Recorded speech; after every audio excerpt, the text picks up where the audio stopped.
young men, ages 18 and 29. I'm going to tell you about my life story and my career, and hopefully it kind of goes out and helps somebody. Especially since this is my last month as a 28-year-old. Next month I will be a 29-year-old. So I got out of high school at 18, and it took a little while for me to turn 19. So during that time, I was just working whenever I could, as much as I could, and it sucked. I had warehouse jobs as well as fast food. I think I did some telemarketing, I guess. I was probably one of the people that called you if you, I don't even know, needed, what was it? Something about taxes or something? So, yeah, that was me. And yeah, most of it sucked, and I kind of realized at that point that all of those sorts of jobs were jobs that I just never wanted to do for the rest of my life, especially fast food, but also warehouse work. It paid a little bit better than some of those other jobs, but it still sucked. So after high school, in high school, I was doing this program called Civil Air Patrol. And Civil Air Patrol is just basically getting you prepped to go into the Air Force. So I did that, and it was, cool. I don't think it really prepared me that much for actually going into the Air Force. So I went in at 19, and I thought I was going to be a meteorologist. I ended up being basically a construction worker. A Air Force trained construction worker working on construction projects, and we did them all over base, all different types of trades, from HVAC to electrical to plumbing. We worked with those guys. We were mainly I did welding, carpentry, doors, windows, concrete,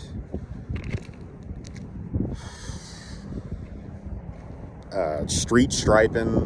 In Alaska, a lot of those streets get all of this ice on them, so they have to come through and clear them, and I don't know, I didn't really prefer it. I even got I think it was a certification to be they hold traffic.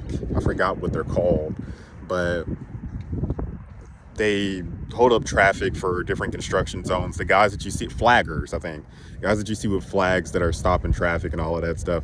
I got certified in that, but luckily I didn't actually have to do all of that crap because that sucked. Just standing there.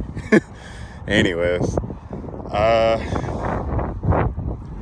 so I realized during that time, because basically a lot of the times we would go out and we would basically estimate the damage. So let's say we went to a dorm room where somebody got drunk and their girlfriend pissed them off and they punched a hole in the wall. We were the guys that was cleaning up that mess. I remember there was this, repairing the drywall in that room, of course. But I remember this whole dorm room got flooded out basically because all of, in Alaska is a bunch of snow. So the snow piles up on roofs, causes damage to roofs. Sometimes it infiltrates the building.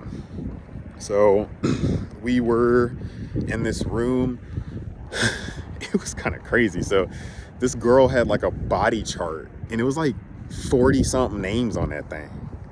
And what I mean, yes, a body chart, how many dudes she been with. That was crazy. I was dang, she beat my body count. Hats off to you, shawty. Anyway, so but it was a bunch of drywall work. I think I have a picture on my Instagram where I'm like completely covered in drywall dust from doing all of that stuff. And it was like one of the mornings that I had taken that picture. I think one was covered in dust and one was like without me being covered in dust right before I had to start doing all that stuff. But whatever. Anyways. And so I learned all of that, and I got out of the Air Force after 4 years. So if we tracking correctly here, that's 19 to 23. Another major part is that So anyways, at the beginning, earlier stage of 23, I got married. Like, to my wife, or I guess before that, soon to be wife. Great experience, and powerful thing. I guess I won't go too much into relationships in this video, but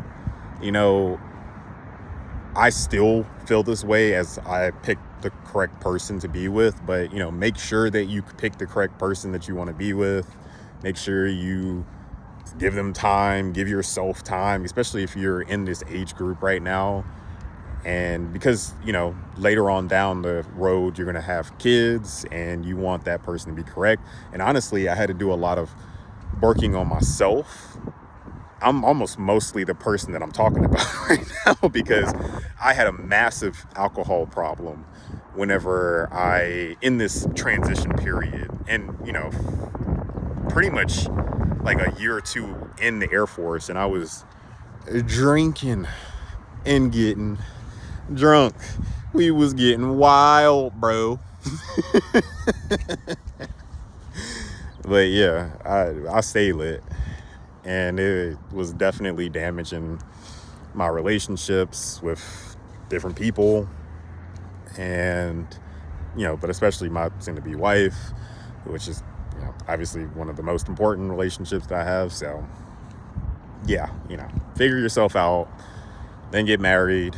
Or hopefully, maybe the person you're marrying can push you to figure yourself out.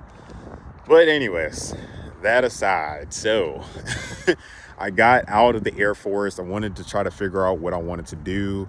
I realized that, I had been doing estimating and project management back in the Air Force, so why not do that? So I did.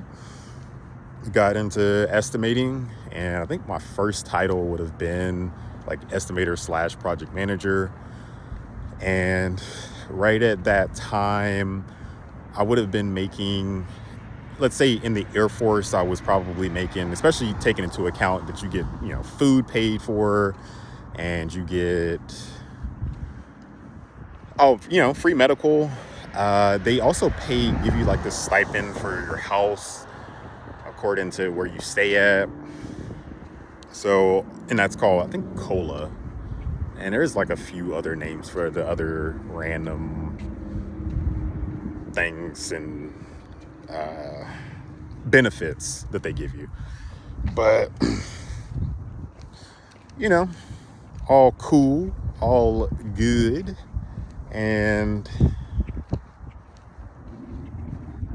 yeah, let's say 55,000 is probably what I was making in the Air Force. So I got out of the Air Force and I was making 42.5 at that first place where I was talking about I was an estimator / project manager at. And that was cool. So anyways, I said that was cool. Not really. So not too long after that point, I was like, yeah, this isn't that as cool as I thought it was. So I ended up going to a new company, and this is after the pandemic had kind of passed. So yeah, because I got out in 2019. I found that I got that first job, and then after the pandemic had kind of somewhat subsided and people started getting shots and stuff like that, then I moved to the next job where I was making 52.5. What am I doing? I only went up by 10 grand. You can get that at one place. Anyway, so I was there doing that. I ended up making it up to 54,000 a year. And I was like, bruh, this ain't enough money, bruh. I'm gonna get some more money yet. So I started looking around, trying to figure out, where I place in this economy. And I ended up finding a position that was at 79.5, and I think I negotiated the salary up from 79.5 to 82.5 after like a certain period of time of being there. So I ended up getting that raise after that time period. Stayed there for a while, learned things in the estimating industry, which is what I currently do. An estimator is someone who takes off construction projects. So, you see how there is like an empty lot right here. So if I was a residential estimator, I would estimate all of the ground, like what's going to go there, the foundation, because it's concrete. Then, the framing, goes on top of the concrete, and then, the outside skin, and then insulation and all of that stuff goes into the building. And then it ends up being like those houses down that way, or those houses over that way, all that stuff. So I went from the company where I was making 82.5 after that negotiation to the next company that I worked as a senior project manager at. So it wasn't just estimating anymore. I was focusing more on the project management side of things. So at that place I was making 95,000, and I'd say it's pretty much the first place that I made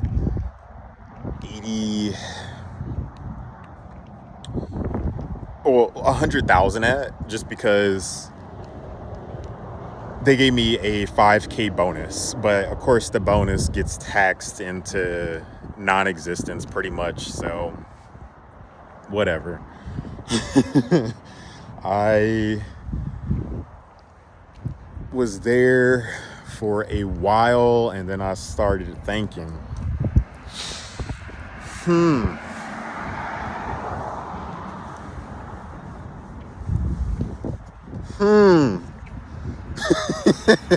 $100 ain't what it seems.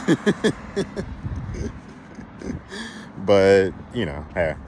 And so I kind of realized that over time, and it was it was what it was. So I decided to find a new place, and they were at 114. And from that place, I was kind of thinking, why not be here for a while? Why not see? So my thought was like 130, and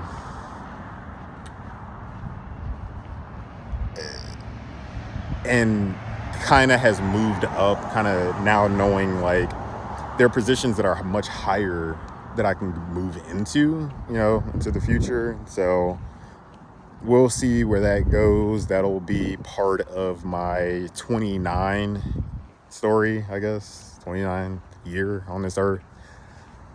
But I just wanted to kind of shed light on me, my journey during this time period. I ended up having a kid, and being a dad is,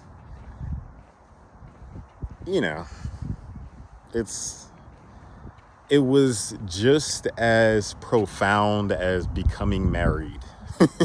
So that's been my story and me up to this time period in my life. A lot more to go, a lot more in there I'll share, a few more bonuses about me. So I've been listening to Dave Ramsey since I was maybe 12.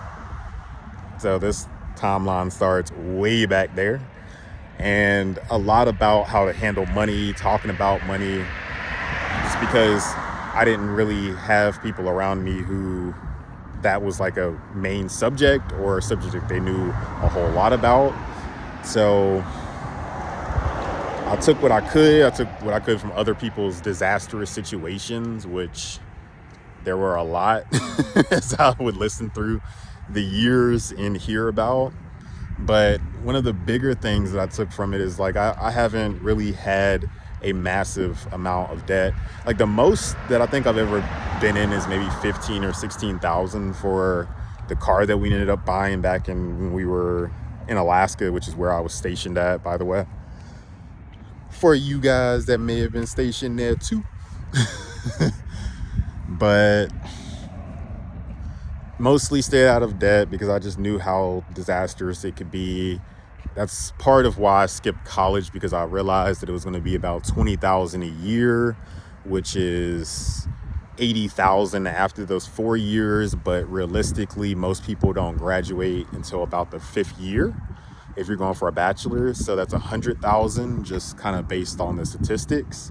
And then on top of that, most people who go through the college system don't graduate. So that's a possibility of $100,000 in debt without actually, having anything to having anything to actually show for it. So that's, my thinking there. Let's see, college. Yeah. Hey. Anyways, but this is just my lifestyle, my life, what I went through, how the decisions that I ended up deciding to make, and any other bonuses. Never been to jail, was able to dodge a lot of that stuff. I did have somewhat of a, an interest, I guess you could say, in some of the wilder things in life whenever I was younger. But I kind of realized also early on, probably from listening to all of that Dave Ramsey, which is just this like old dude that tells you about a bunch of stuff about money. But I steered away.